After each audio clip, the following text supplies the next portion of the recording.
Andhra Pradesh high court Praja Shanti party అధ్యక్షుడు KA పాల్కు shock ఇచ్చింది. 5 లక్షల రూపాయలు చెల్లించాలని ఆదేశించింది. పాస్టర్ ప్రవీణ్ కుమార్ మృతి కేసులో సిబిఐ విచారణ కోరుతూ కేఏ పాల్ వేసిన పిల్పై హైకోర్టు ఈ ఆదేశాలు జారీ చేసింది.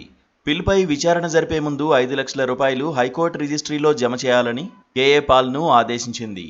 డబ్బులు కట్టిన తర్వాతే పిల్ను పరిశీలిస్తామని కోర్టు తేల్చి చెప్పింది. ఈ పిల్పై విచారణ వేసవి సెలవుల తర్వాత ఉంటుందని తెలిపింది. తదుపరి విచారణను వేసవి సెలవుల తర్వాతకు వాయిదా వేసింది.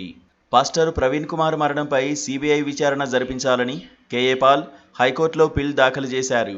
ఈ పిల్ను chief justice Dheeraj Singh Thakur, justice Cheemalapati రవిల బెంచ్ విచారణ చేస్తోంది.